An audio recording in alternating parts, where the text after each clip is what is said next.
Got two people in there now. Oh, Steve Eyes in there. Oh, here we go. Here we go. What are we doing here? Oh, we're already live on there. Man, that was quick. My internet. We are live on Instagram. Man, maybe I got my internet back. Maybe it's working this time. Sunday. Don't say that. Oh, yeah, there we are on Instagram. Holy crap. Yeah. Those beautiful faces. All right. Y'all ready to roll? Let's do it. Let's do this. Oh, it's a lively bunch this Sunday, isn't it? Everybody's still sleeping. Here we go.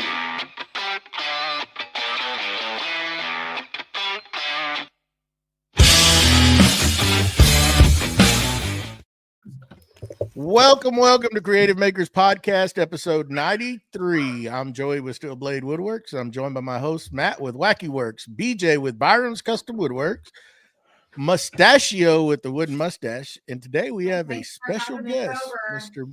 Mike with Broken Lead Woodworks. Very good. Everybody says lead. It's like, yes, you can spell it that way, but it's actually lead, like a pencil lead, which is the whole purpose of it, which is just like, whatever. We've corrected him enough in the podcast. He says lead all the time. Yeah. Mustache is the first one to jump on me. No, it's lead. I let it slide. Slide for a bit. But we give him so much crap every day or every show about something. You know, it can range from a lot of different things because, anyhow, but happy Easter, everyone. How's everybody? Happy Easter. There you go. Yeah. Everybody find the golden egg? My wife's family has a tradition of having 2 bunnies, 3 golden eggs, and it used to be a couple silver eggs. And the adult men go hide all these things because these things have cash in them. And you've never seen people from 2-year-olds up to grown adults trying to chase down these bunnies and these eggs just to get the cash. And about 3 hours ago, that's what happened in my house. It was quite amusing. It's always interesting, ain't it? Yeah, it's funny to watch that go down. Yep. But anyhow, well, I guess BJ, let's kick this ball rolling. Way off. All right. So, as y'all know, we got this beautiful, beautiful segment called "What's Blue with You." Not yet sponsored. Soon, possibly. You never know. Hopefully. That'd be great. And it'd be great. And we're going to keep up with tradition, and we're going to start with our wonderful guest. Mike, what you got going on your workbench this week? Oh, man. I just wrapped up a built-in for a local customer, and it gets installed tomorrow. So I'm really excited about doing that. I had a lot of firsts as it's a wine rack I built for it. Nice. And it's got glass doors for the uppers, which I learned yesterday I can't cut glass. So luckily the Lowe's was still open. They able to cut my glass yesterday, which is wonderful because it worked out. I was so stressed about it. And after this, I've got a kitchen island I'm working on. So yeah, busy. Yeah, last I checked, table saws and glass don't mix. So. Well, that's just it. Okay, so I watched a bunch of videos, and I went on the Bezos website, and I ordered a bunch of glass cutting devices, a nice glass cutter, and all this fun stuff. And Saturday morning at 7:00, I decided, today's a good day to learn how to cut glass. I bought glass from one of the box stores, and first time I go in to cry cross it, snap. I was like, oh.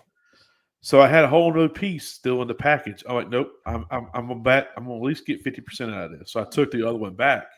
It's like, I'm gonna return this, take my sizes, and I met a great guy. He was cutting for me yesterday. It worked out perfectly. I even got an extra piece for my customer. So if their piece breaks, they're good to go too. So the only problem is I bought tempered glass for the shelving off of Amazon.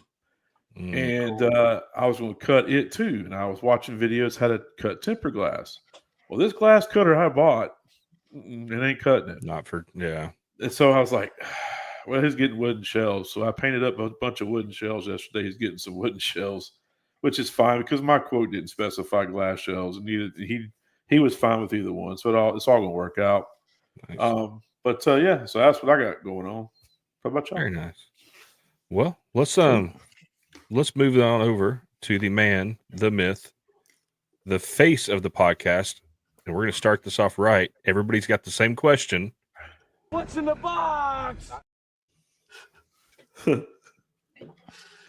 What'd you get? What is that? Festool earbuds. Ooh, That's what's fancy. in the box. I actually won these at Festool Experience at Woodcraft San Antonio yesterday. Met some wonderful people there. I didn't get there at the beginning at 10. I showed up kind of late, but I threw my name in the hat, and lo and behold, I got picked for this awesome set of ear protection earbuds, Bluetooth. They're pretty nice. I'm stoked to try them out. So these may actually come out of the box, but Come on. you know, we usually have about a 2-week trial period. They got to stay and marinate in the box for at least In 2 the weeks box. before they come out. That's Marinate. the Steel Blade rule. How's the studio coming along? As you can see, it's getting there. The top's put on, the cabinets are painted. I'm still left to put the wall control that I'm going to reuse that I had out in the shop. It's just been sitting there. So I figured that was a cool aspect to put in between those upper cabinets so I can store all my filament and do a little bit of electrical. Put some door pulls, and it should be ready to rock and roll. Getting close, so that way I can clean this mess up and y'all are not staring at a Festool extractor back there or just all that junk. Another computer. So I got to clean all this up and hopefully get it all fixed up, getting ready for that new printer to come in whenever they decide to ship it. It's getting frustrated. Seems like everybody that ordered it at the same time that I did had already gotten theirs, and I'm still waiting. Yeah. But Well, anyhow, that's all I got going on. What about you, Mustachio? Well, see, I haven't had a lot of shop time, but I did start putting some of my lumber on the lumber rack that I finished last week. I'm just kind of trying to go through stuff. I think I'm gonna have a fire and finally throw all these. I'm kind of a saver. I save everything. Got a it's my 2-inch piece. It's my dad's fault. It's called But, hoarder. It's called Yeah. hoarder. It is.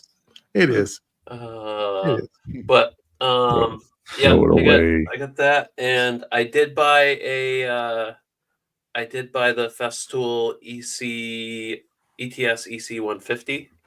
That showed up on Friday, and unlike Joey, that came out of the box immediately. That's the cordless version, right? No, this one's corded. Okay. But I have the Rotex, and that Rotex is really aggressive, and I wouldn't say super heavy. The balance is kind of different than a lot of other sanders, but I wanted something a little smaller. And I've been watching on Festool Recon. Joey actually caught it this time, and I just pulled the trigger immediately. I was like, "Yep, it's time." So Nice. See, I was confused on what he actually wanted. I kept telling him the 125, and he's like, "No, I want the 150." I said, "Gotcha." Next time, Yeah. I have the ETS 125C cordless version, and I love that little sander because it's just got a battery to it, and I got the right angle attachment to it, so you can get nice crisp edges. It works great. Ooh. Yeah. I want to. I wonder if you could 3D print that right angle part. I wonder if someone's came up. I believe you with a can. model. I believe you can. It's just not as crisp as what you're going to buy. I didn't know that Festool has a principles page. Well, I mean, What? it's probably not. licensed. No, it is. It's Vestal's printable page. They have stuff on there that you can print for your MFT and different stuff. Yep. Get Yes. out of here! Oh, Yes. I didn't yeah. know that. That's- I Yeah, didn't they- know that. Yeah, it they was, saw a bunch of people that were designing stuff, so they just started releasing some of their own files, and it's. Yeah. I printed what was it? I think it was a holder for the ETS 150 that mounts to the side of the sustainer. Yep. ooh! It's very nice. It's I'll like have to check that out. it's probably like 15, 20 different pieces you can print off for your MFT for different little accessories. It's pretty cool. Hmm. I have a 3D printer. I just don't use it a whole lot. It's I got the A1 with the AMS on it. It's upstairs and it gets cut on maybe once a month. Don't mess Oh, with it. yeah. I'm surprised your son isn't tearing it up. Well, they did at first, and it's like anything else. Squirrel. Yeah. Yeah. I know that feeling. They just very, lose very well. interest in it. What are you gonna do? Yeah. Yeah, I've got not the MFT, the whichever one that Craig makes, their version of the MFT, whatever it's called. Yeah, it's a laptop stand now. It's what I keep my laptop and everything on to run the laser and the CNC. It's a great use for it. There you go. So that's about it for me. What about you, Matt? I decided I wasn't going to do anything this weekend until Saturday about 1:52. I know exactly when it was because that's when I went crazy and when I got to do something. And I decided, well, I'm only 50. I can go out and build a deck in a day. So I went and bought all the materials for the deck. Got back here and assembled everything. Got it all put together. Went to slap it up in the air and went, I remember being able to lift this stuff.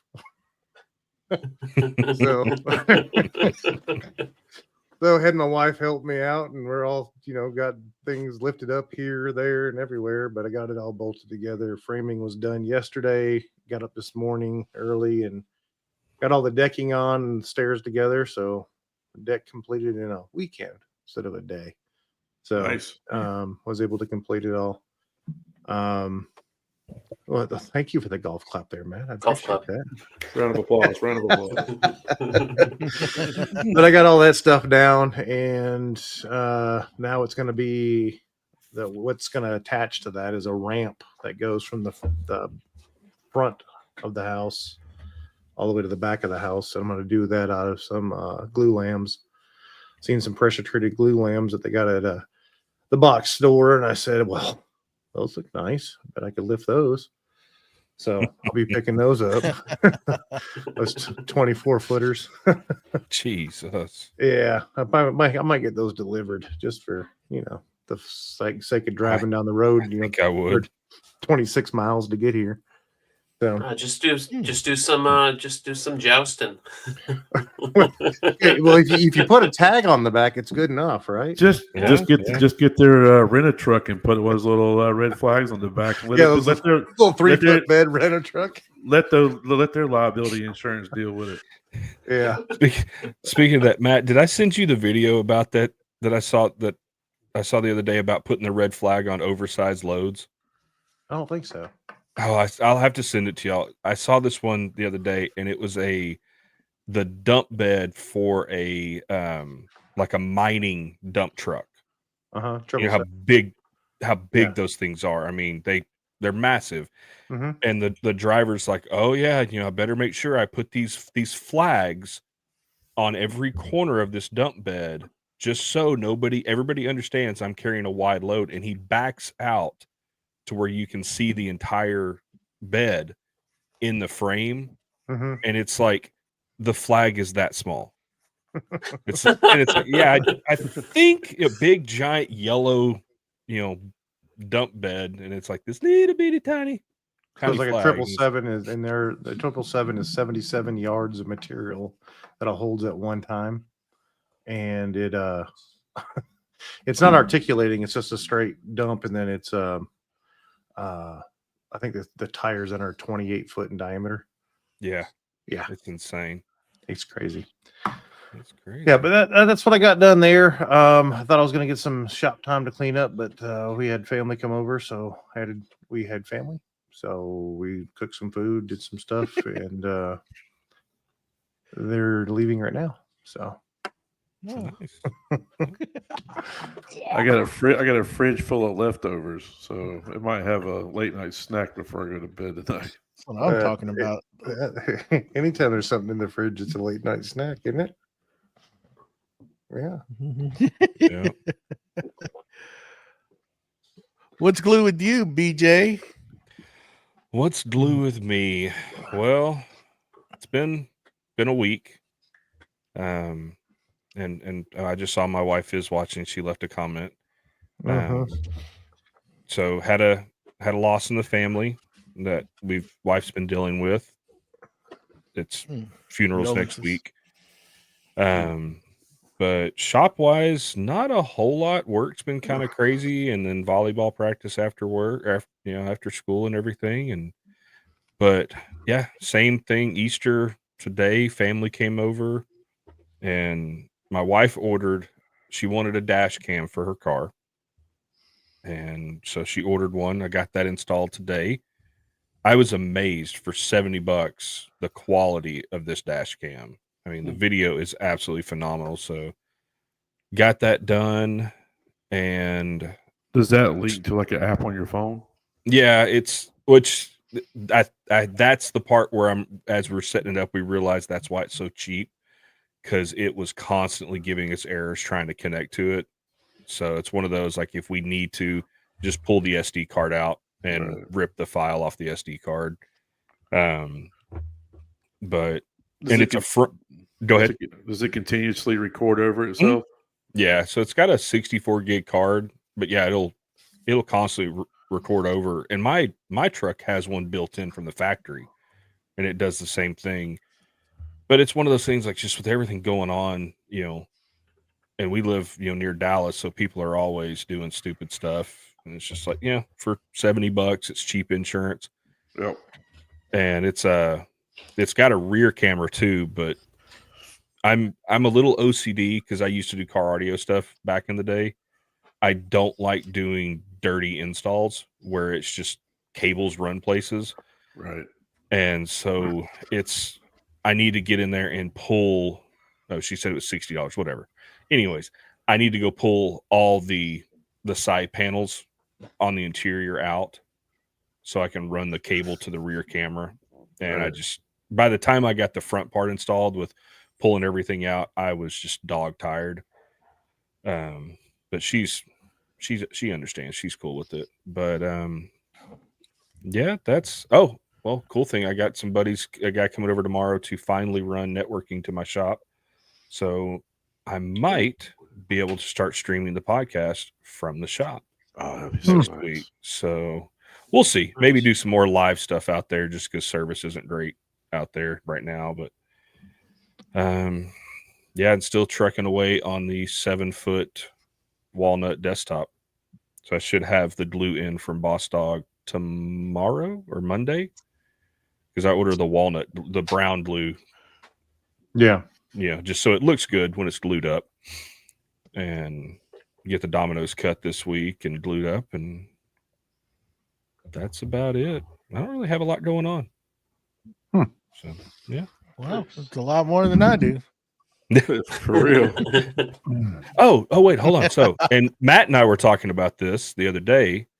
I ordered a 50-foot long shop vac hose, and it's a Clean Tech, which is Clean Tech. I don't know if it's owned by Festool, but Festool uses Clean Tech hoses with their extractors. And I'm going to build a full shop vacuum and car vacuum thing. So it's going to end up going right by the front door of the shop. So nice. I can pull the hose out. We can vacuum all the cars. And then I can also reach every corner, because my shop's 30 by 20. So I can reach every corner in the shop.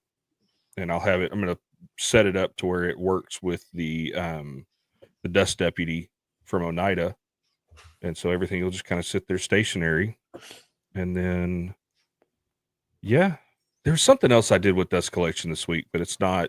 I'm tired. My brain's not working. I don't know if you Mine- can announce it, but you did have a pretty good thing. Oh, yeah. Okay.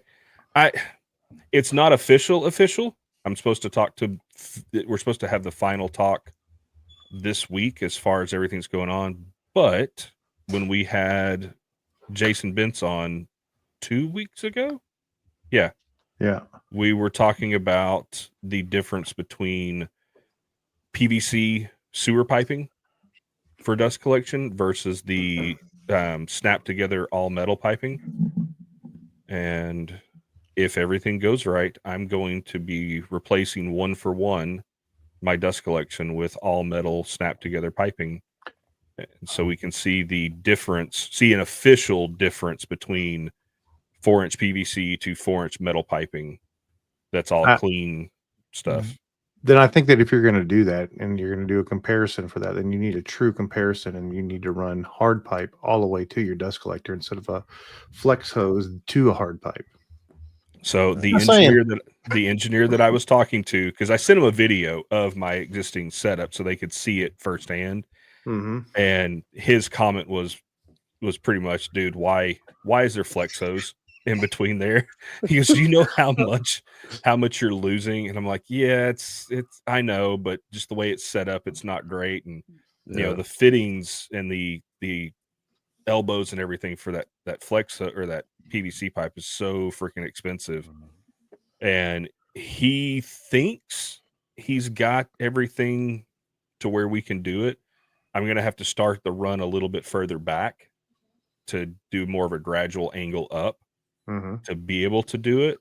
But if everything goes right, I'm going to go from, I think my measurement when I was on the phone with them, right now I'm running close to 10 feet of flex hose. And now that's the grand scheme, my entire shop. So if you add up all the tools I've got flex hose going to, I've got about 10 feet. We're going to be able to reduce it down to about 5 feet. All in all. So metal piping all the way into the table saw. Going to cut the flex hose down in half to the CNC, and all that. So yeah, because they understand flex hose is a necessity in some cases, but they also understand that flex hose is the biggest killer of velocity. Yes, it is. So, and the way they're wanting to do it is they're wanting before feet per second and CFM readings at every single tool. And then, CFM at every single tool. Right. Because you can use feet per second to get CFM. So full CFM at every single tool. Right. CFM at the dust collector with and without the filter attached, because they want to know, just so they can input it into their system. What kind of dust collector do you have? It's the Harbor Freight 2 horsepower, but it's Frankenstein with the Cyclone and all that. And the impeller upgrade. Yeah, the 12-inch impeller. Did they ask for mercury? They did not. No, they didn't want, what is that, static pressure? Static pressure, yeah. No. If I can come up with an easy way to do that, I might do it just for my own. Yeah, you can use a tube with some dyed water and on a scale. I'm also an HVAC professional by day. Been doing it 31 years, and so I've tested many units for static pressure. The easiest thing to do is you can get a pressure. What do you call it? I use it for gas. I use it for gas pressure testing, but you can also do it where it's got the inches of water, and just make yourself a little plate, put it over your intake of your table saw, and you'll be able to see what your static pressure is off your plate where your blade is. So you cover it up, tape it up, cut your dust collector on. You'll see exactly how much static pressure your dust collector is pulling on your table saw. Okay. What I did, BJ, is I just made a boot, just like a cap for every single connection, and then I came through and I shut off every connection with my blast gate, and then each one of them, there's a negative pressure gauge that you can buy. It was like $16. And then it's got a hose that goes out of it, and then it goes right to you can hook it right to a piece of plywood or that cap, hook to it, turn it on, and it'll show you your negative pressure right there. Send me that gauge that you bought. I will. They didn't say they wanted all that. They just, because their main thing is CFM. So that's what they want to see. And they're curious to see, because when I reached out to them, they were like, yeah, nobody's, as far as we've done testing, we've never tested this. So we can't go to our customers and say, yes, here's the benefit of going with this product versus PVC.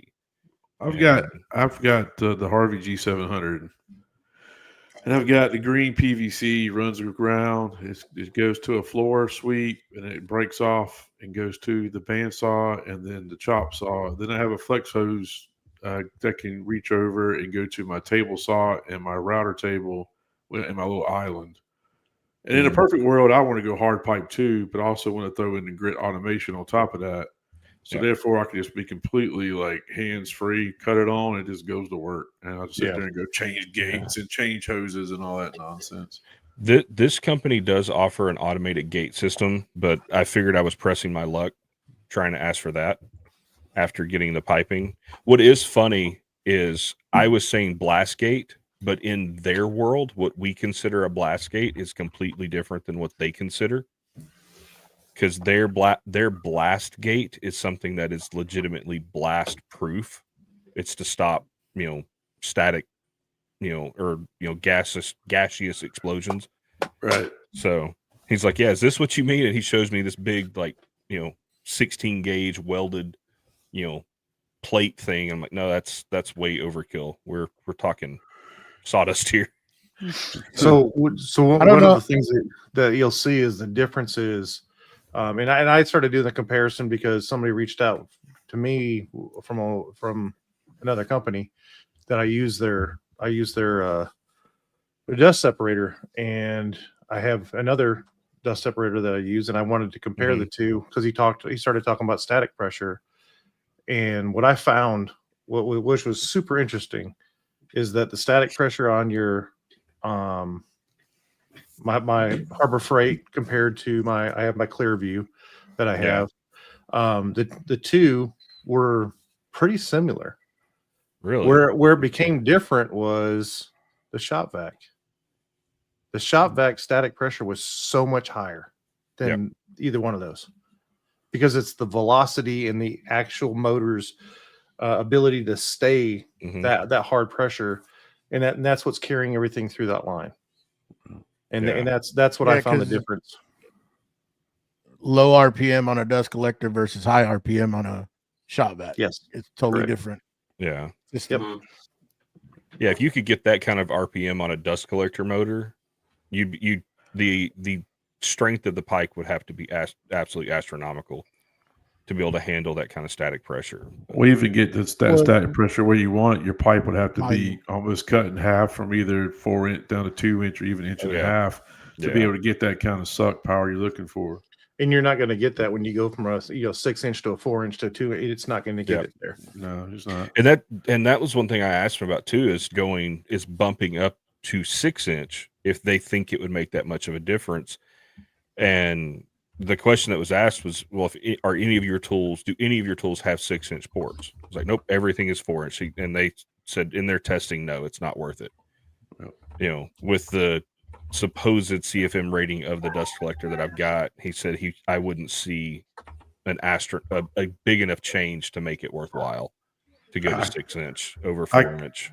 I cut the safety grade off my Harvey because I got so sick and tired of my chips getting stopped up on the safety grade. Yeah.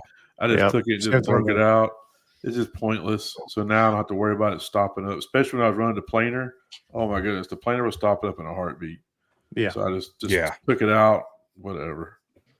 Yeah, it was one of the first things I did that Harbor Freight is that little grate that was on it. I cut that out right away. I did too. It was useless. Yeah. I'm not 5. I'm not gonna put my hands in there. I'm not stupid. You know what I mean? Yeah. I got a club hand. They call me Nubby. I lost my fingers.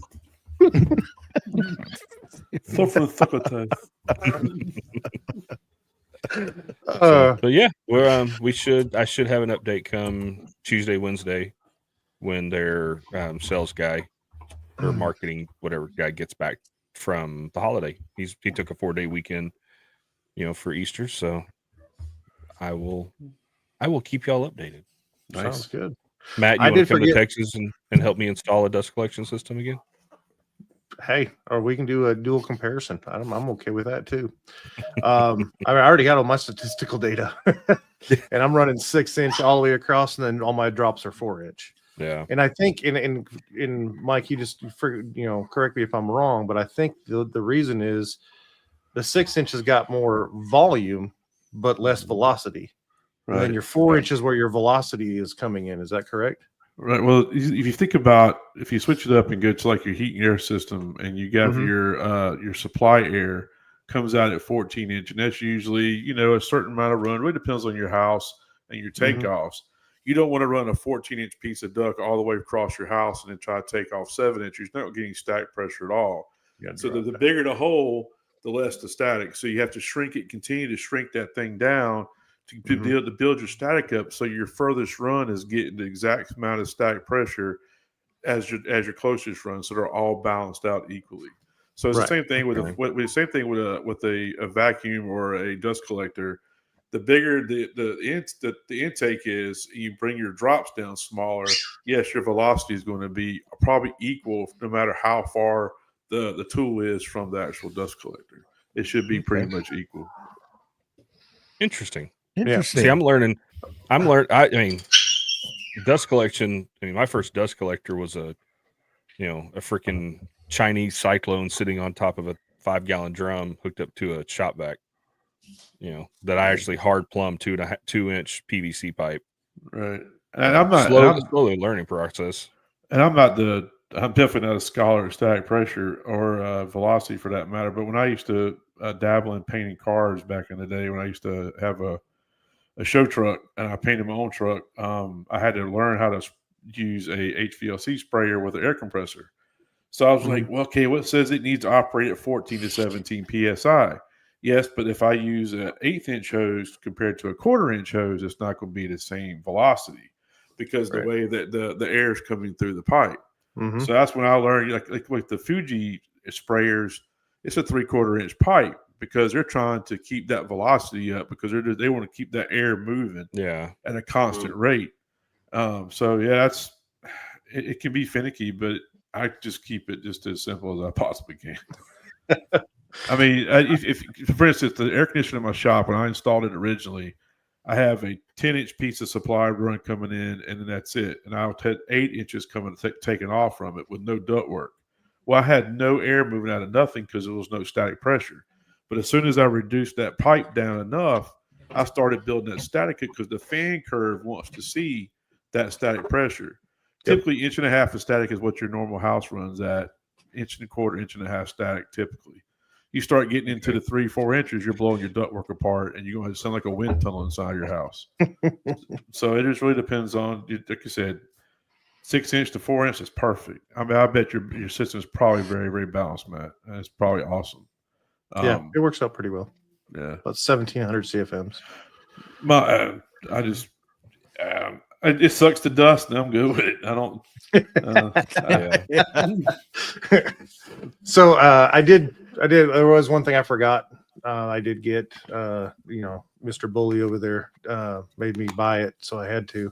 I got a Festool. I don't know all the numbers and crap. It's a 27, whatever that means. But it seems to be a cute little shop vac that works, our dust extractor that works really well.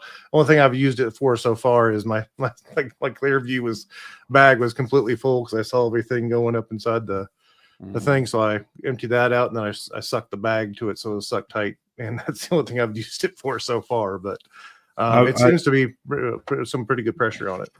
I'll never forget when I brought home the CT26 and my wife says, "How much was that?" I said, "It was an $850 vacuum." She goes, "It was a what? It was, excuse me, come again?" I was like, "Yeah, I bought a vacuum cleaner for $850. I'm a moron. I admit it." I got it for But $650, so man, I that feel thing, better. that thing just it works, man. I love it. Yeah.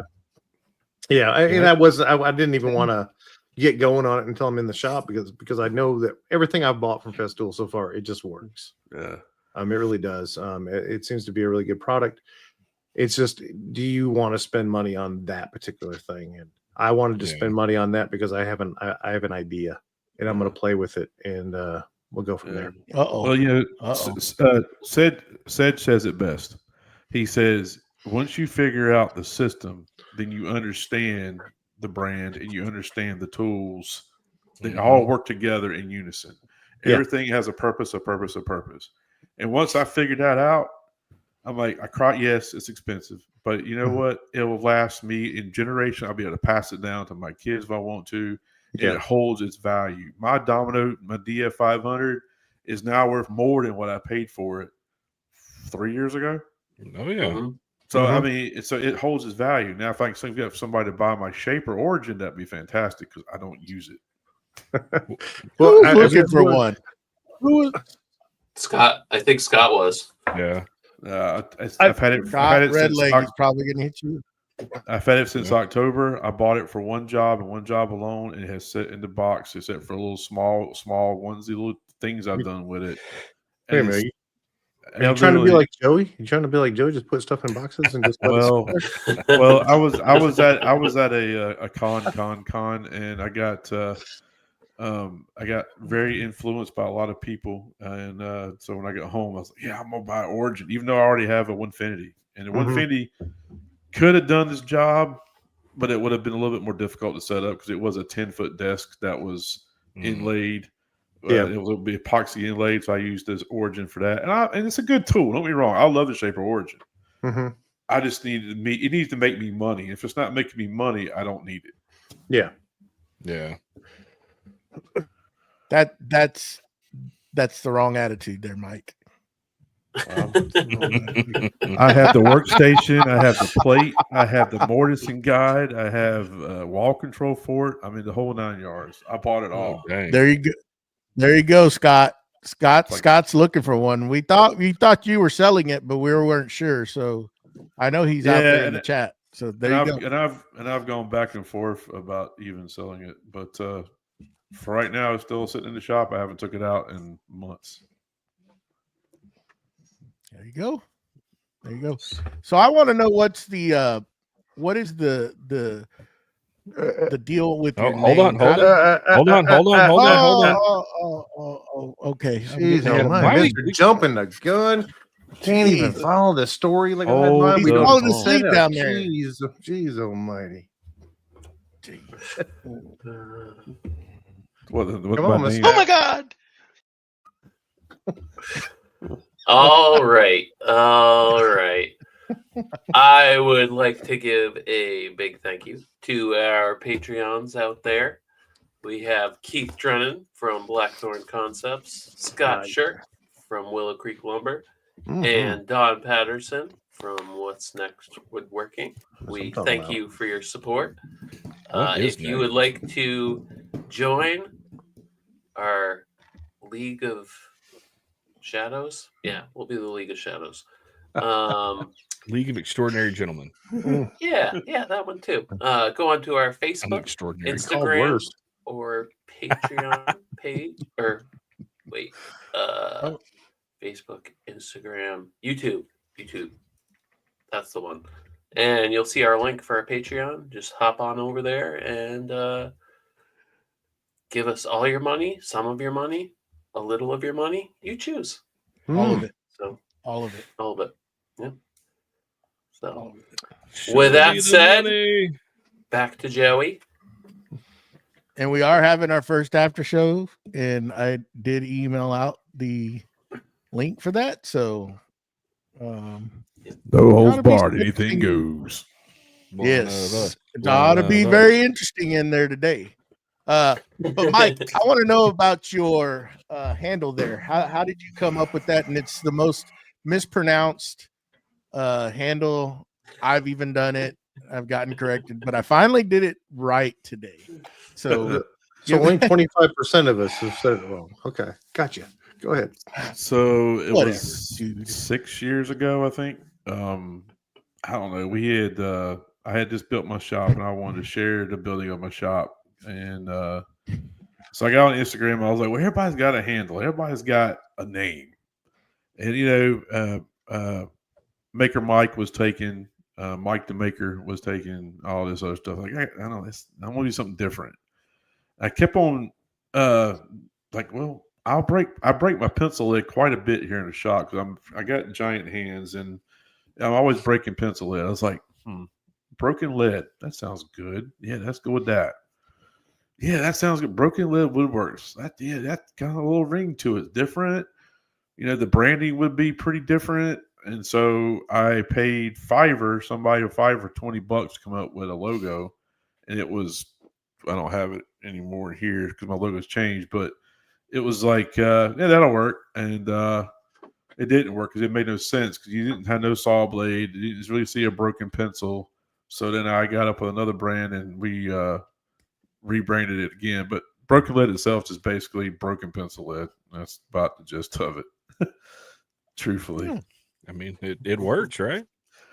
Yeah. It's I mean, Instagram is Instagram. It's kind of really fallen off the last few years because I just think the powers that be have just should have left it well alone and been done instead of trying to tweak it so much to where they just push so many people away and then people aren't seeing the stuff. I don't see anybody's content unless I physically interact with those people on a daily basis. Yeah. It sucks. Mm-hmm. Because I'm great. I'm the only person I've met on the panel is Matt Mustachio. I met him in person at Maker Camp a couple of years ago, and I think you're coming to an event soon. I believe Joey too, and so I'll be able to meet you. But that's the whole about community is what it's about. And Broken Lead Woodworks, it works. And I've been at LLC for 4 years now. I mean, I have a full-fledged business came out of it, and how that happened is a local bar asked me to laser engrave some new bar taps for them. And That's cool. so sure, I can do that. This was 4 years ago to the date. And I walked in there and I said, here's the invoice, thinking he was going to write me a check with my name on it. But he wrote the check out to the handle Broken Lead Woodworks. I was like, oh, I don't have a bank account for this. The same thing happened to me. I've got to go do this. So I had to go get an LLC. I had to go form a federal number. Then I went to the bank, opened up an account just so I could cash or put this check in the bank instead of just going back to the owner of the bar. Say, hey, bro, can you just change this to my name? Yep. And that's how the business started. And here we are 4 years later, and it's we're growing slowly but surely. It's I'm still a one-man show. My wife helps me out a whole lot. My sons help me out too. But here we are, still rocking and rolling. Cool. There you go. That's pretty cool. How that and started. people like to say, "It's your side hustle." It is my side hustle. It's also my business. It's not a hobby. I get so tired of people calling it a hobby. Yes, it's a hobby if you go out there once in a blue moon. You work on the same thing for a while. I'm trying to make money. I'm trying to grow a brand, and therefore it's a business. And like it or not, Broken Lead Woodworks is what it is. And I've got so much into branding now with my trailer and advertisement and emails and websites. It ain't gonna change no time soon. Nice. Mm-hmm. There you go. Yeah. So how do you get around? How do you get by? I've seen that you like to wash your face with sawdust in the morning to get going. Oh, that was hilarious. Oh my God, that was the parody of that dude who's got putting his face in lemon water with this high end water. I'll just do a parody of that.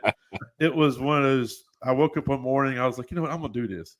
So I was like, all right, so I used the sawdust. I had a real rough idea of what I was gonna do. Went out to the shop. I told my wife, I said, hold my Diet Mountain Dew, be back in a minute.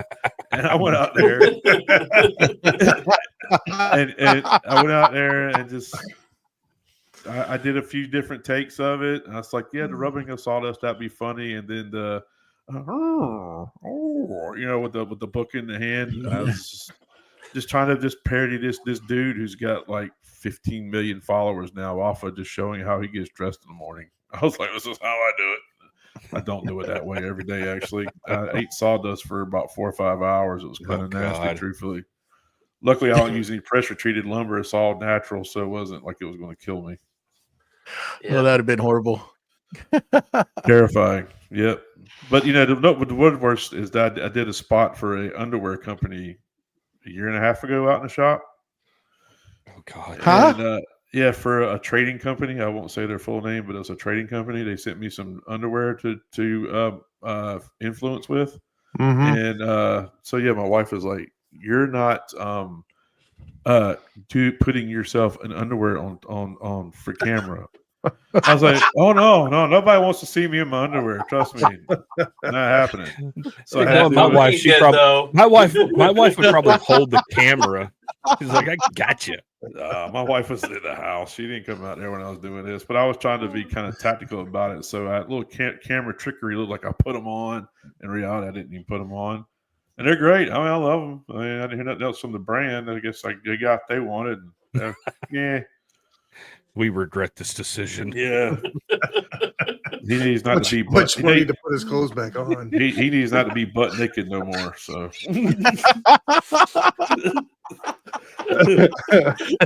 Oh my God. All right, pull them up. Time's up. Let's go. Roll them back up.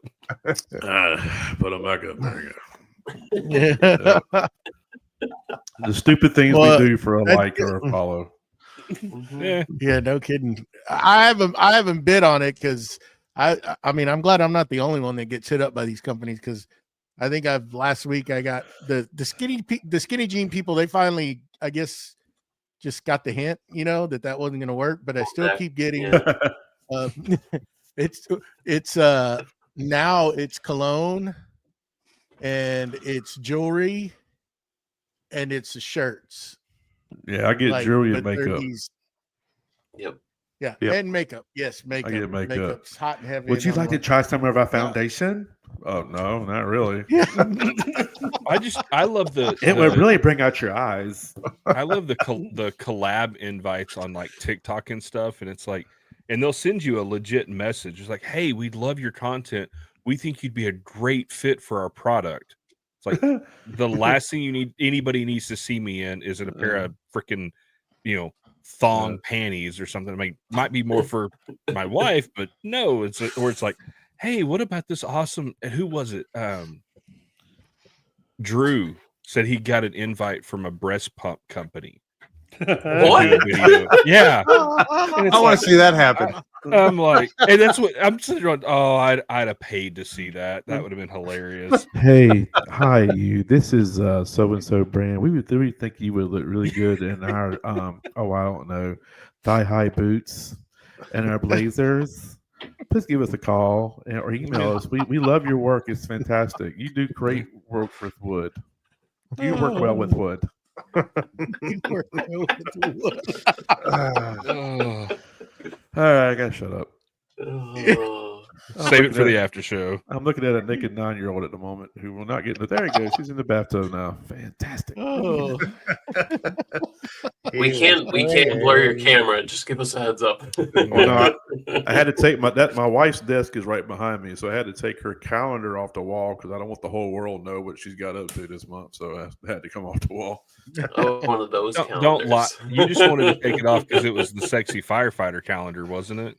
Yeah, it's gone now. It wasn't. It was Mike in his.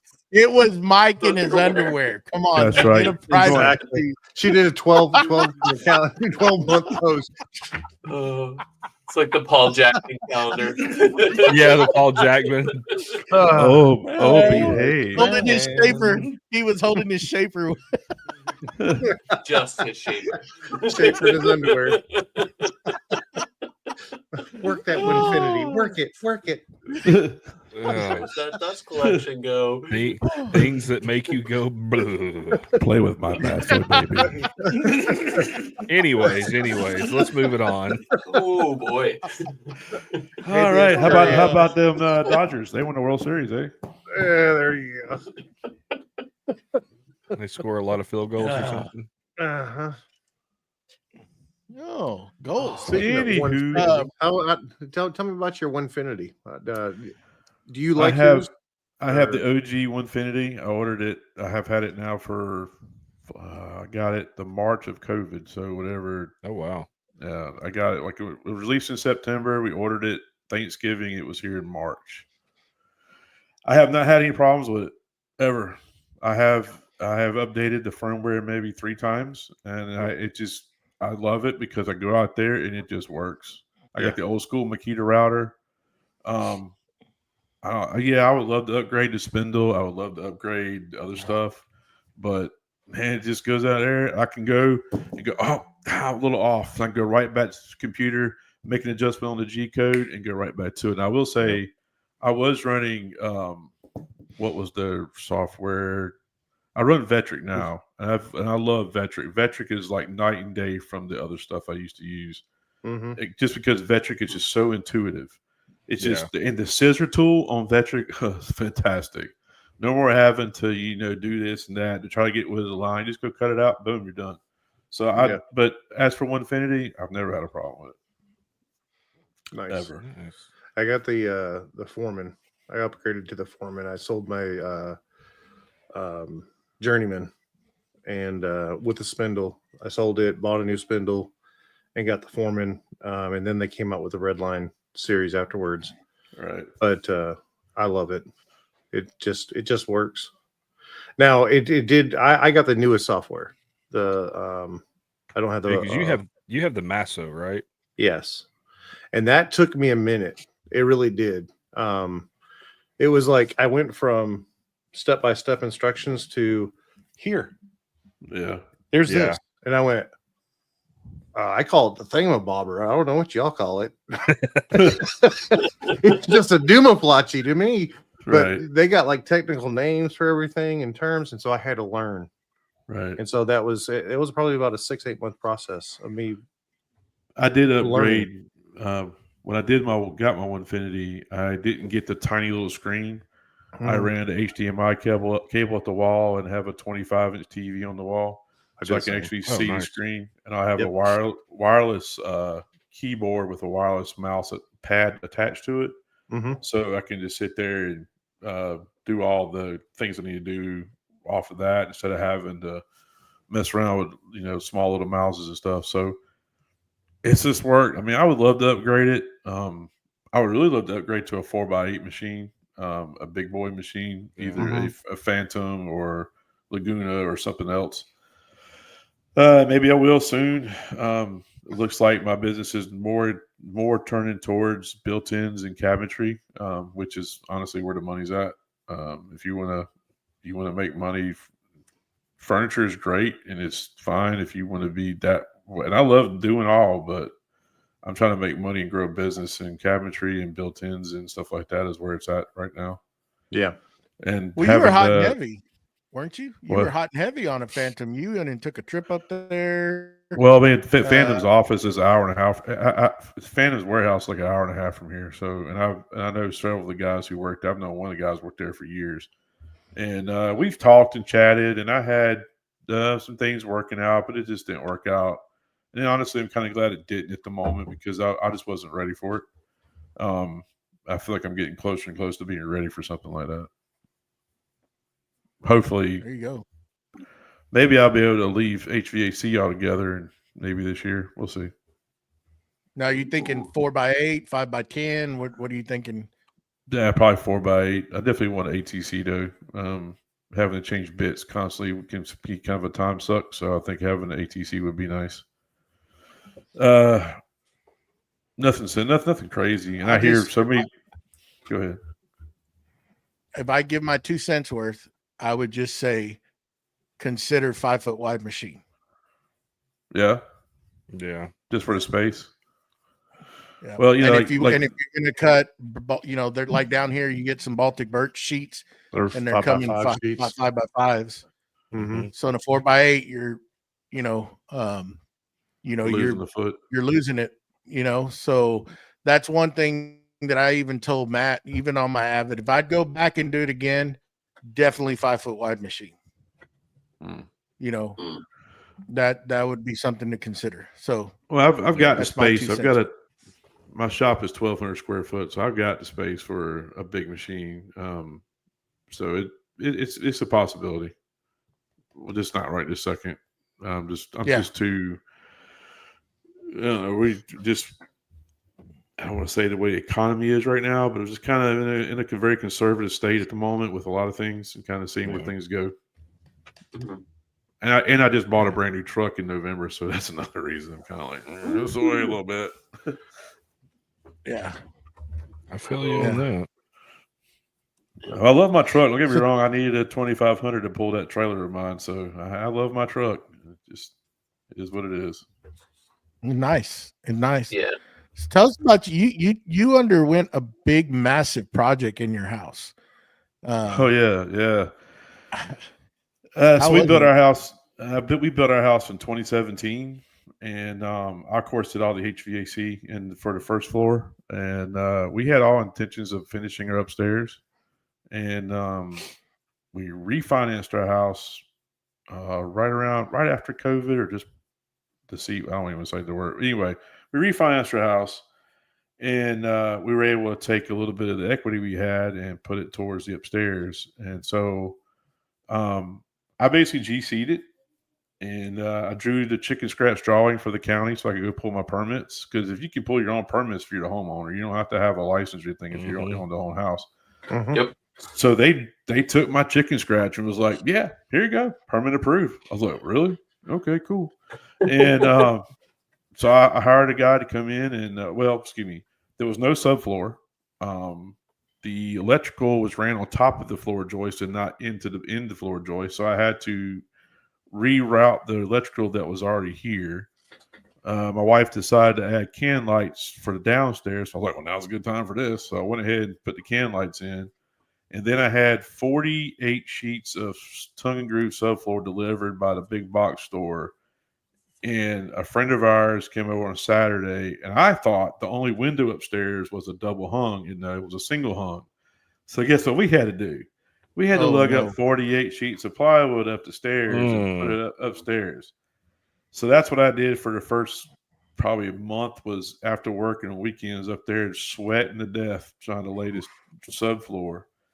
Did all that by myself, glued and screwed everything. And then I hired somebody to come in and frame it. I could have framed it, but they were a whole lot faster. Paid them $1,000 to frame it, and then I hired an electrician to wire it, and I of course did all the HVAC again.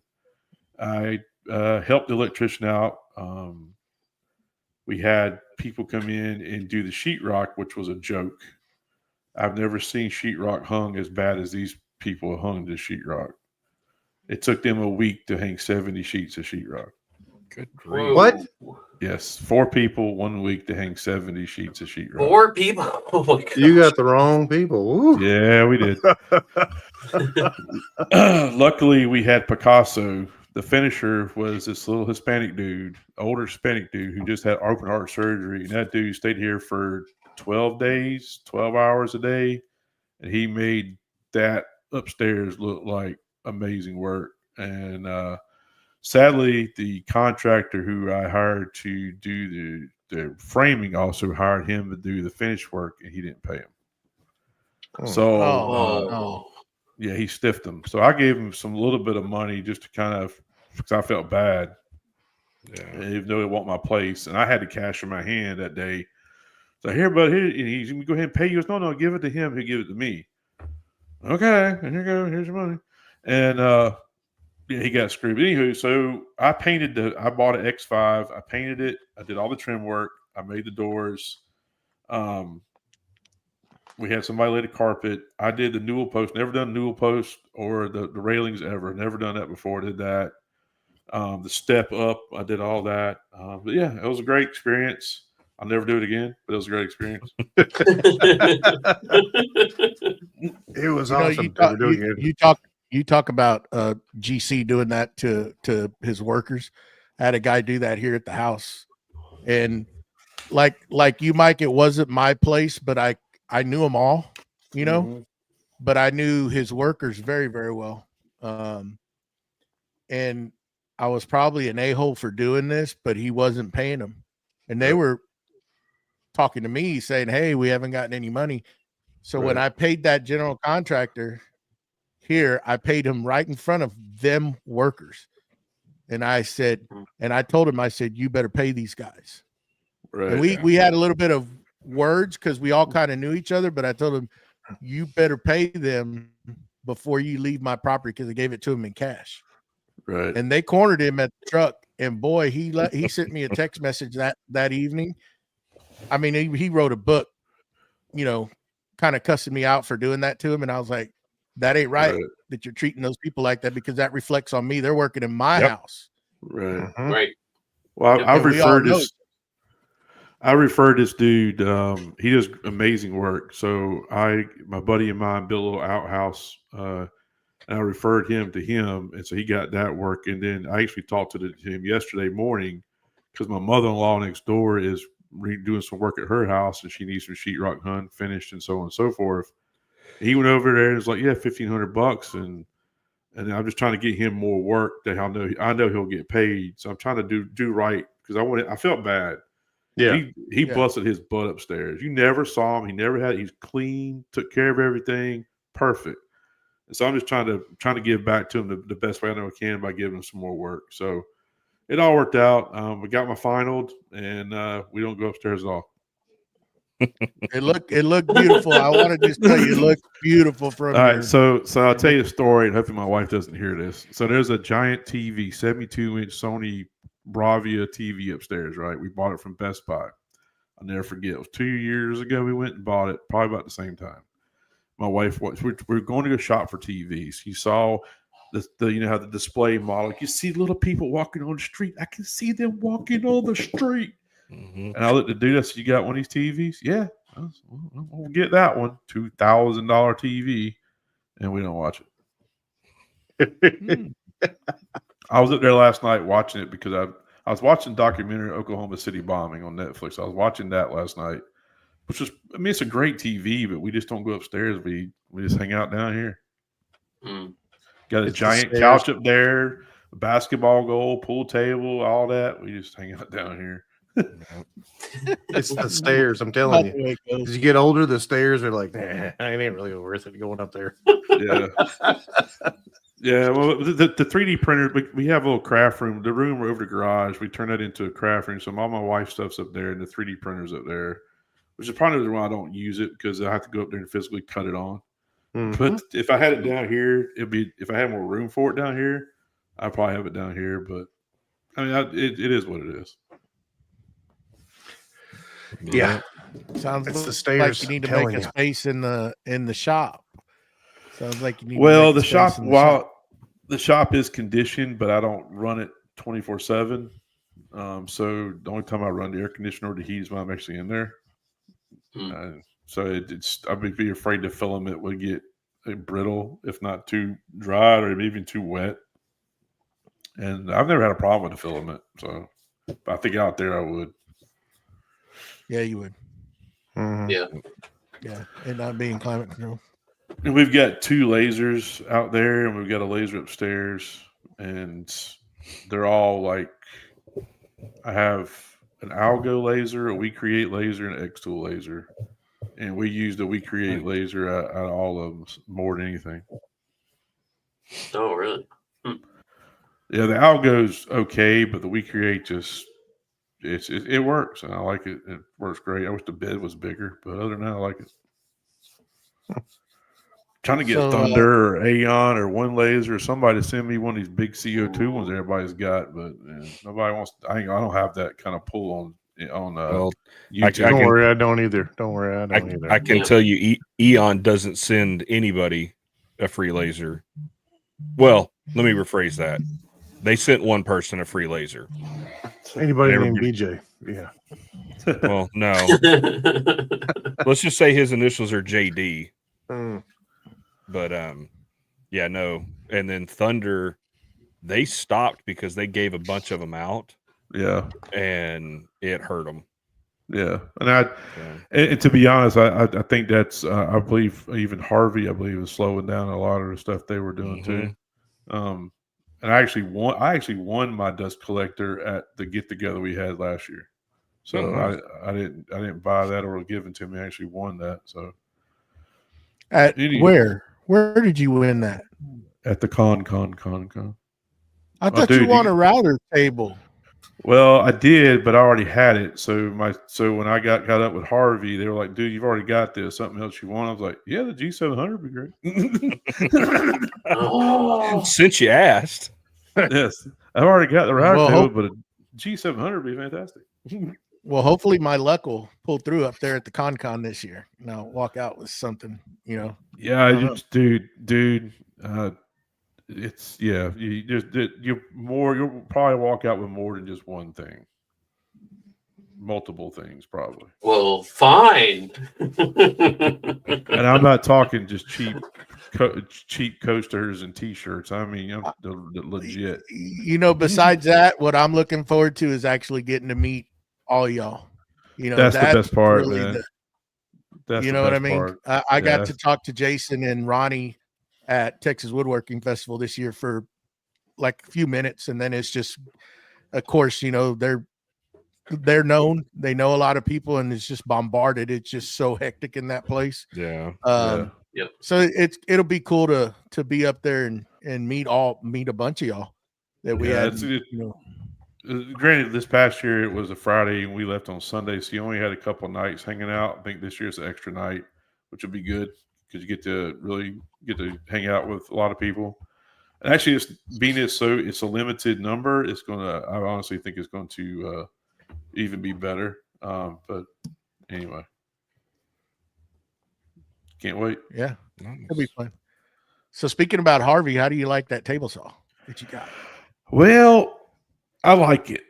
And I've got a YouTube video about the 1-year review of the said table saw, which is now 2 years into the table saw. And the only thing I don't like about the Harvey is the dust collection. It sucks or doesn't. You're suck. not the only Doesn't. one I've heard that from. It's the stupid. It goes from 4 inches to like a 2-inch hose inside the saw that goes to the trunnion. It's got a little baffle under the trunnion to catch the dust at the blade. Yeah. The problem is all the sawdust is falling down to the bottom of the saw where there's no dust collection. So you get piles and piles of dust inside the saw, and because it goes from a 4-inch to a 2-inch, the velocity, yeah, it's there, but it's not. It's not. Yeah. It needs to be bigger. Mhm. And I told them that, and they're like, "Well, yeah, true, but we don't. We have very limited complaints about it. So whatever." That's because people ain't willing Well, to and speak to you about it. not Now- taking up for them, but a table saw is always difficult. It would be if somebody would develop some sort of a hopper or chute that would Yeah. direct the sawdust to that dust port would make it better. And they have so many voids in it, like where you adjust your angle or Yeah. your tilt, that all that Yeah. has to be sealed up to be able to really pull. Well, on it, even you know? even the door is louvered, and my old Grizzly had an angled shelf in it that was angled towards the dust hole. So when it fell, it was always, but then it got caught in the corners. I just Yes. deal with it. I took the overarm disc collection off. The arm that goes over with the little shroud over the blade, I took that off because it just got in the way, especially with the router table, it got in the way. But that big eye fence is the stuff. That big eye fence is amazing. That's what I draws love my that. attention. Yeah, I was to looking that- at Izzy's fence. when I was over there. That fence looked nice. Yeah, it's very stout. You're not going to move it when you lock it down, and it's the little fold out flaps it's got, so you can have repeatable cuts. It's Mhm. great. When I'm doing the 1/4-inch panel on a piece of 3/4-inch plywood for the back of a cabinet, I've already got them preset. Boom, boom, slide them over. I'm done. Oh, nice. Yeah, so it's nice to have that repeatability. But yeah, overall it's a great saw. The router table is pretty cool. I'm probably going to end up taking it out and put it on their router table stand, just so I can have it separate, so I can keep the I think it's the MS32, the router table fence that you can get for the router table. I can just leave it on instead of having to take it off all the time when I want to use the table saw. Yeah. That'd be my only reason why I would want to change it up. Someone said you had a giveaway to celebrate a special milestone. What are you talking about? Me? Mhm. The only mic I remember. Well, it's coming from Jason Sullivan, so who knows who the heck he's referring to? Oh God! Did we Yeah, talk I about said- Mike's giveaway to still here? Yeah, did we talk Did we about talk Mike's about my giveaway to celebrate a special milestone? What are you talking about, Jason? I have no idea what you're talking about. That's all right. Put it off on Jason. I don't think Jason knows what he's talking about either. It's the other mic. Now, granted, I did give away. the other night. I did give away a Festool drill. Was it a drill or sander? When I hit 50K followers on Instagram a couple of years ago, I had a giveaway, and I actually purchased the Festool tool to give away. It wasn't given to me. I bought it and gave it away to someone in Florida, I believe. And the problem with that was I kept drawing names, and the names that would pop up were either spam accounts. And when I go to their handle to see, I'm like, well, you don't even do woodworking. What the heck you want with a Festool drill or whatever it was I gave away? Mhm. Nah. And then I finally man. Then I finally got someone who actually did woodworking, and then he asked me for the receipt. I was like, What? What? It's like getting a gift and getting, hey, can you give me the receipt with that? well, I already sent it to him, like- and it was for he can register it, I guess, with Festool, so he can register the tool. I said, I'll send you a picture of it, sure. I mean, whatever you want, but I mean, you can't return it because it'll go right back to my credit card if you return it. So whatever. So Yeah. I think that's what he ended up doing, but I think it was just so he can just register it for the warranties. Oh, okay. Well, I'm gonna say that's because all you don't need none of that. All you need is where you bought it from. That's He it. wanted to try to return it. Yeah, 'cause I bought Cole Humphrey's TS75 whenever he shut down his wood shop down in Texas.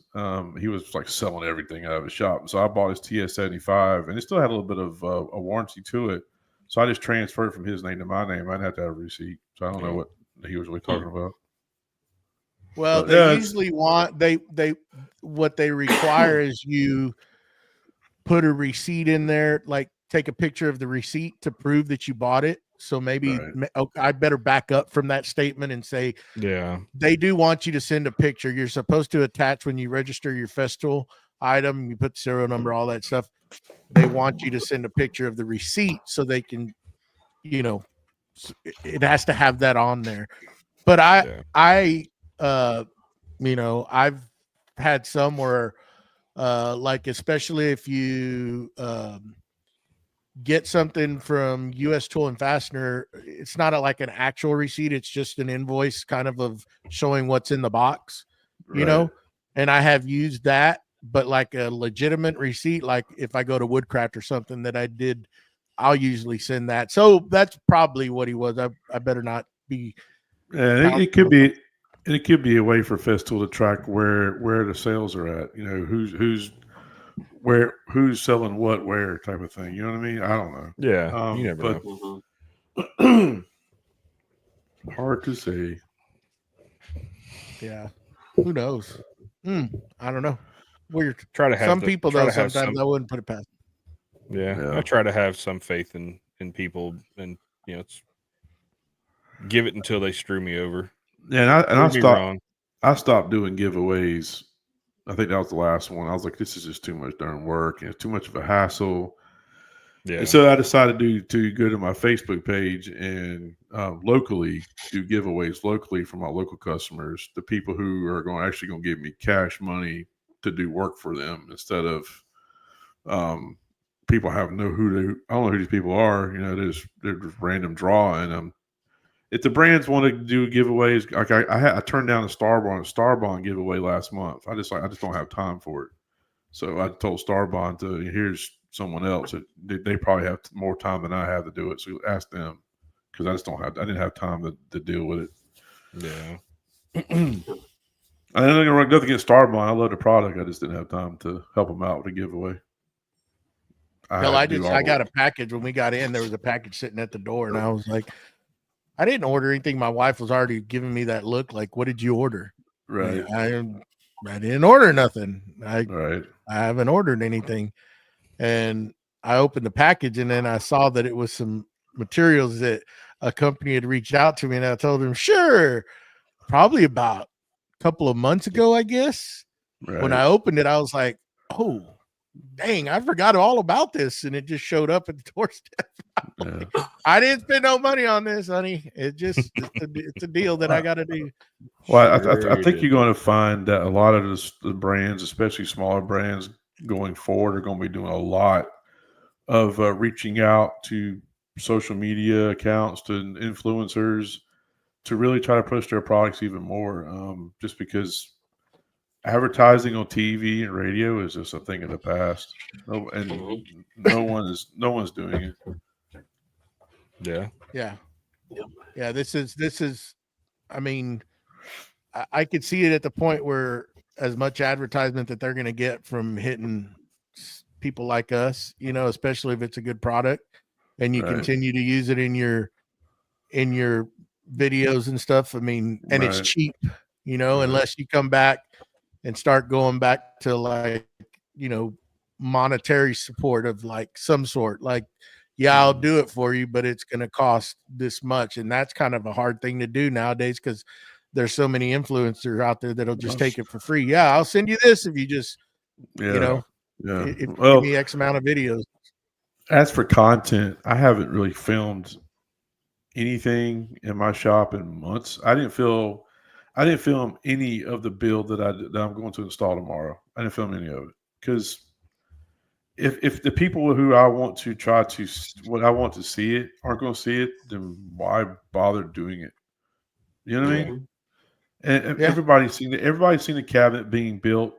Everybody, I mean, the only thing interesting might have been the wine rack, the way I approached that.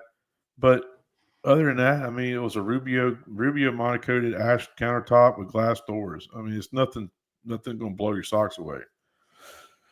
So I just felt like I get more done when I'm not having to chase the camera around the shop. And so I just decided not to do this, but I think starting next month, I'm probably going to start filming more. I got brands who I'm dedicated, who I'm loyal to, and they don't pay me anything. It's just I just like the people who are behind the brand, and I will do things for them. Surf Prep is one, Bessie is one. I don't want to leave nobody out. Montana Brand Tools, even though Nick is no longer there, I still like I like Montana Brand Tools. I hate Nick left, but it is what it is. So, you know, I'm dedicated to the brands I like working with, and so I don't mind showcasing those. I also don't mind doing it for free. I'm not looking for a handout. Yeah. Yeah. That's what I am. Now, if World of Warships wants to sponsor me, then, you know, hey. Yeah, I'll don't get me talk about wrong. video I mean, I would love to go like to a Festool build off or a Festool recharge. Oh, yeah. I mean, that would be awesome if I got picked to go see the tools that are coming out in a few years or next year.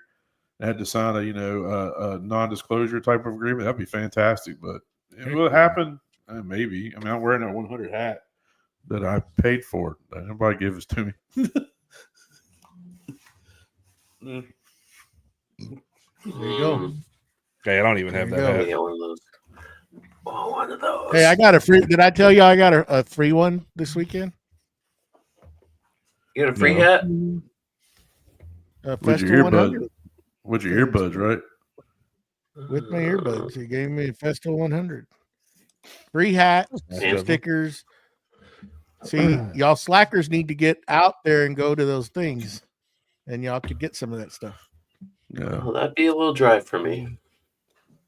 I got a Woodcraft about an hour from me. Let's see when they're doing it here in Dallas. Oh man, the Woodcraft near me, they're just a bunch of old geezers who don't really want to help you. So I don't go in there.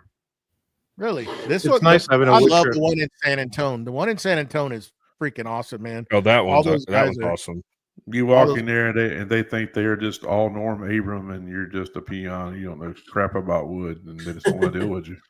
Well, and in mine, there's one that acts like that. The rest of them, though, are real helpful and teach classes. They all teach classes there. And so you buy it, you know, your I did my first lathe class there 6-7 years ago. But like I bought why can't I think of the name right now? Card scrapers. He's like, you know how to sharpen those? And I'm like, seen a video on it. You know what you're doing, boy? You gonna Come on cut back your here. finger off. Let me tell you what you gonna do. Come on back here. And he says, and he showed it to me, and he went through it, and he goes, no, you do it. And literally, it was very information. He did a lot of information, and he wasn't a jerk off about it. Yeah. Yeah. You know. So Well, I had a it made it better. It made it better. I had a run in with the manager of a particular woodworking store, not Woodcraft, that's also in Raleigh, and I actually went to corporate about it because I thought he was a complete douchebag. I had just had hernia surgery 30 days before walking in the store, and I went in there because I was building our kitchen table, and I bought 70 or 80 board feet of 8/4 white oak. And they wouldn't even offer to carry it to my car or my truck and put it in the back of the truck for me. I had to roll it out there myself and load it up myself. And I literally told them, dude, I just had hernia surgery. Can I get a hand? We don't do that. Really? Cool. Would have stayed on the shelf. Cool. Yeah, I'd have walked out. But that's Yeah. Yeah. I just spent $800 on wood here. You can't give me a hand to put it in the back of my truck. Thanks, bro. And I was on the way home. I called their corporate office and let them know. I gave the guy's name, and he's still there. The last time I was in there, he was still there. Yeah. Wow. These guys at that San Antonio Woodcraft, they're always like, they'll carry stuff out for you. Like yesterday during that experience, they were showcasing the DF500, the domino, right? And they built a whole table, like an assembly table, but it has the Festool slide out drawers for your sustainers, has the old Festool logo, Festo, you know, on it, and some Woodcraft stuff. Pretty nice little table they built. And at the end, they gave that away, you know, basically put a ticket in a hat, and I got chosen for the earbuds. And then there was a local woodworker, I guess, that won that table. And man, it was the actual franchise owner of that Woodcraft was the actual guy that built that table. So it was cool to watch them go through that whole process. And then at the end, they raffled it off, or basically throw your ticket in a hat and they picked a name and somebody walked away with it to put in their shop. So super cool. I mean, there is a Rockler in San Antonio as well, and I'll go in there, but it seems like they're more corporate based. They don't, the guys there Don't know what they're doing. Yeah. And it's kind of frustrating. You ask them, I mean, there was a guy, they didn't have, I was looking for a particular Festool item. They didn't have it at that Woodcraft. And I just went over there and they had it, but the guy was telling me, no, that's not it. And I'm like, dude, I know what I'm looking for. Trust me, look it up. And he wanted to sit there and kind of argue with me. You know, look it up, man. I mean, look it up in your catalog. And sure enough, and he's like, oh, really? I didn't know that I said, yeah. Do you have one? You know? I found that the Rockler, we just got a Rockler here a year or so ago. And the Rockler here, it just seems like they just hired people who have no woodworking knowledge at all. Yeah. And they're just like, you're looking for what? A clamp. Let me look that up. What kind of clamp? Parallel clamp. Parallel. Is that a P? It's like, oh my Lord. It's right there in the back corner, dude. I can see it from here. You know? Yeah. And they just, I don't know. And I like the Rocker because, I mean, they got some cool stuff and they got some cool gear, and I can go in there and they got a thing for everything. If you need a jig, they got it. That's what they call it. Jig it. And getting jiggy with it. I don't know. And you know, it's get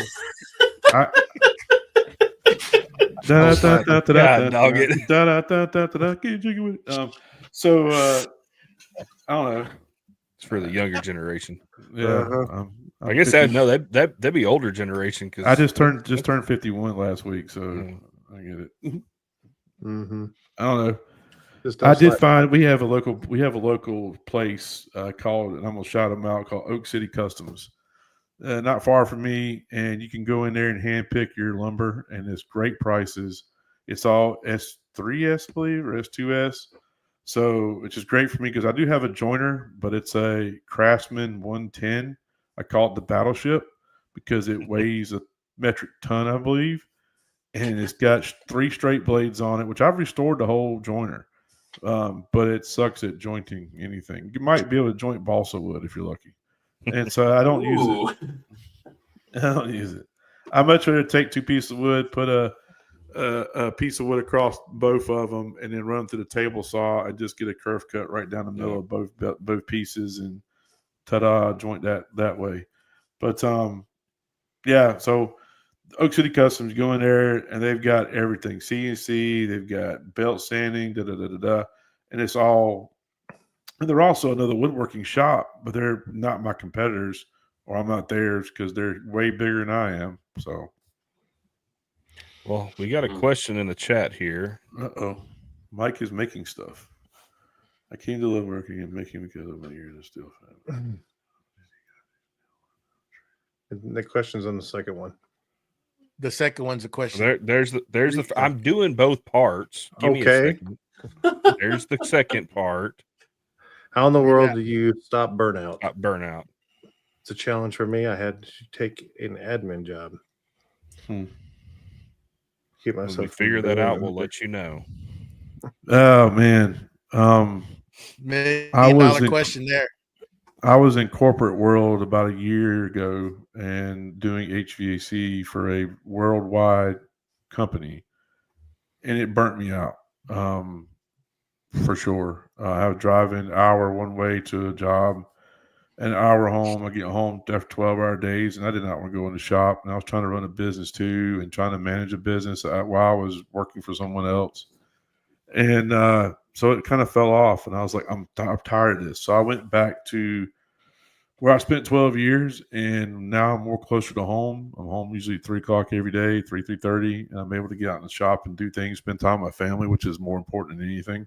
Yeah. And going to baseball games and hanging out with my wife and the fam. But burnout, man, I just step away for a few days. I'll step away for a week. If I have a commission job, like the commission job I'm doing tomorrow, I was commissioned in January, middle of January, to do this job.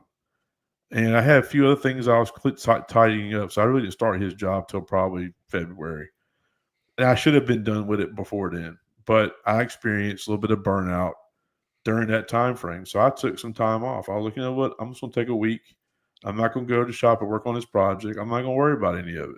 I'm going to handle some stuff here at the house. I'm going to hang out with my family and really kind of refocus and recenter. And when I got back in the shop, I always keep a clean shop. Try my best to keep a clean shop. Because if I walk into a rat's nest, I'm liable not to want to work in it. Yep. So I try to keep my shop as clean as possible, especially in between projects.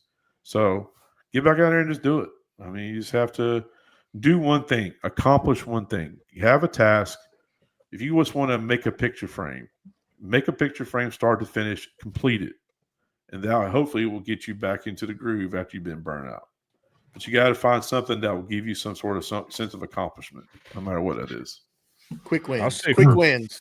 Quick wins. For myself, it's I make a cutting board or a something small. Yeah, something different.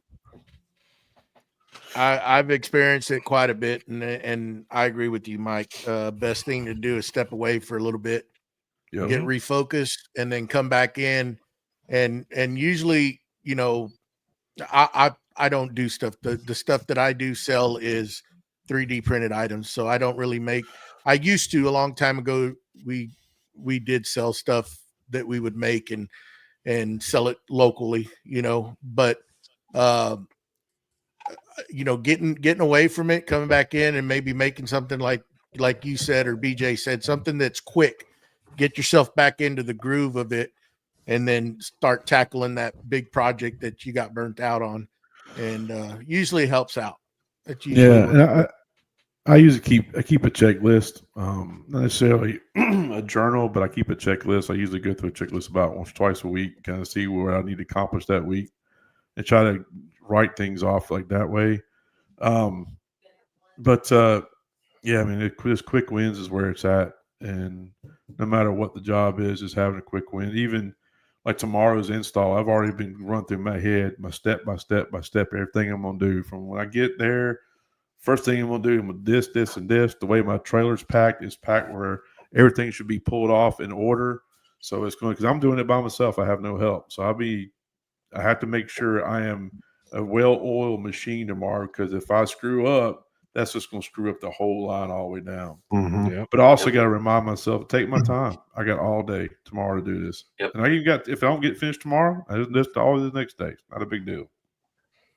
Just way longer. A little bit, which is time, which time is money, which means I'm not making it if I go to 2 Right. days. But it's all good. Talk about the install. I quit doing installs just because it's well, I say that, but money talks. I did 3 vanity installs and thought it would just be quick, but I did, I made them look nice. I did like the whole face frame was one continuous piece of wood. And so all the drawers, everything pulled out, it looked all seamless. And I installed it, and the problem I have wasn't my work. It was the work of the person that was there before me. Mm-hmm. And that's what I find the most irritation. Well, irritation usually is a client they don't want changing color, changing their mind. But the install portion of it, once they got it there, I have it there, it's ready to go. Dealing with the biggest curved wall that I've ever seen literally it was like a 3-inch. It was out in the middle of a vanity, which is only 36 inches. It was out like 3 inches in the middle. How do you deal with that? Is that just something that's just we just gotta, you just gotta contend with it, or make the best of it? I reckon. I did a job last year in a very high end neighborhood, and it was to put up wainscoting in a bathroom and install a vanity that she had bought. Mm-hmm. And she says, "Do you do plumbing?" I said, and I should have said no. I said, "Well, I can. I mean, I've said I do heat and air conditioning. I can set a toilet. I can hook up some pipes for a sink. Yeah, no problem. Sure." Well, that was stupid of me because I did the wainscoting. I made it look really nice. It came out really great. I got paid. It was a high margin job. She added another vanity for upstairs. Hey, I got another vanity for upstairs. Can you put that in too? Sure. No problem. No wainscoting, just install the vanity. Well, I did the vanity. I get home. I get a text. Hey, I see a little bit of water in the bottom of the vanity upstairs. I said, there's no way. I tested everything. There's no way. I said, well, put a bowl under it. I'll be back tomorrow. Well, I get there. It was literally a teaspoon of water. So I went back through. I put plumber's putty back on the drain, redid the drain the whole 9 yards, redid everything. Mm-hmm. Ran it, filled it full of water. I get back home. Hey, another teaspoon of water is in the bowl after you left. I said, ma'am, I am going to hire a plumber to come over there and take care of this once and for all. And I learned a lesson I'm not a plumber. Yeah. My insurance doesn't cover plumbing, and therefore I shouldn't have been touching it. But I was trying to do her a solid. And the point is you have to just know when to can I do this and when I cannot do this. Yeah. And I still have a text message, and I kept her text message for a year because in case she comes back and says, hey, it's still leaking. Well, it's been a year. You're on your own now. I never hired a plumber because she said, well, I'll monitor it. And then she never called back. I was like, she must have fixed it or it fixed itself. Or maybe it was just residual water from when I did the job to begin with. Who knows? It could have been the drain line could have needed to be snaked. Could have been. That could be. I learned a big lesson there. I'm here to do this. And like tomorrow, I asked him at the consultation, do you want to move that outlet up so it'll be in between the uppers and the lowers? You need to hire an electrician to do that. He said, well, can't you do that? I said, no, sir, I'm not an electrician. You need to have an electrician do that. I'm not doing that. Mm-hmm. So I talked to him about 3 weeks ago. He said, well, I forgot to get the electrician. Is there any way we can just put the outlet in the countertop. I said, well, okay, well, I'll look on Amazon. Well, Amazon sells a UL listed little thing. You put it into the countertop, it folds up. It just plugs into the existing outlet. I said, will this work for you? Yeah, sounds good. Go ahead. So I have not cut into the countertop yet because I want him to see the countertop without the hole in the top of it before I go cutting the hole in this ash countertop I made. Yeah. Yeah, I mean, do I hope everything goes tomorrow goes great? Sure. Do I hope the wall is plumb and square? Sure. Is it going to be? Probably not. No. No. Yeah. So I had two problems on my install, and I can first of all, the walls were bowed like I have never seen before. But then the other one was the flooring. They laid tiles, sort of a Jack and Jill. Had two main vanities in each, and then a bathroom and a shower, and then a tub in the main section of it. And they laid tile from one wall and worked their way all the way across. So the first one, my stuff all looked nice and straight. The next one, I installed my vanity, and it's 2.5 inches different on the tile from one end to the other end of the vanity. And I'm looking at it, and I'm like, my stuff is straight. It's square. I made sure of everything. I had to just shim a little bit based off the walls and stuff, but it's square. And they called me back out. Hey, this is off. And I'm like, so I had to go and measure behind the tile guy and measure that when he went and breached that wall, he shifted his tile and kept laying. So it was 2.5 inches off. And I had to actually go through it. I had to do all the math and figure all this stuff out and show it to them. I go, this is not me. They're like, well, can you move your stuff to? No. Yeah. If I move my stuff, now everything's off. Your countertops are going to be off. Everything's going to be off. Yeah. But yeah, I mean, that was.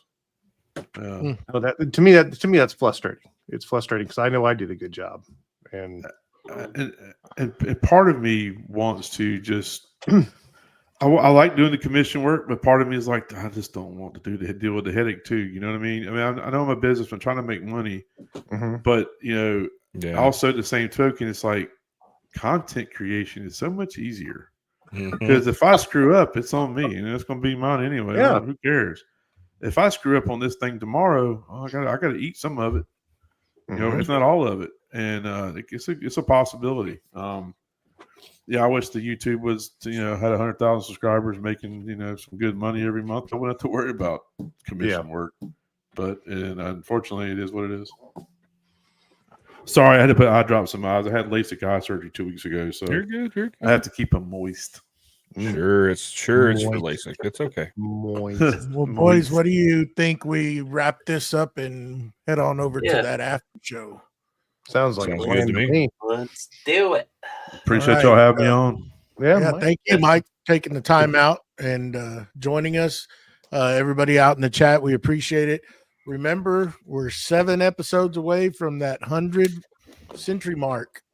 We're gonna have some good giveaways going on that day. It's gonna be a great show. So remember, you have to be present.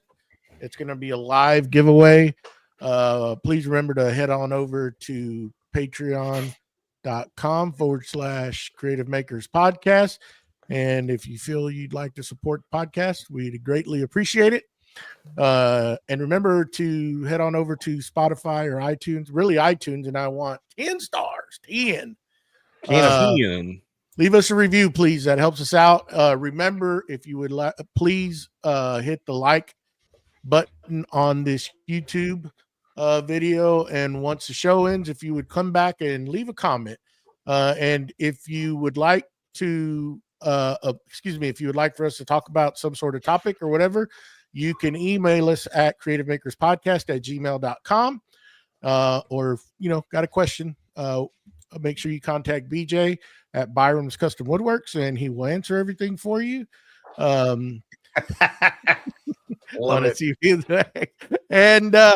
on that note, happy Easter. Hope everybody had a great time with the family. Yep, same to y'all. Until next week, we will see y'all same time, same place, same beautiful faces, and we're going to get on out of here.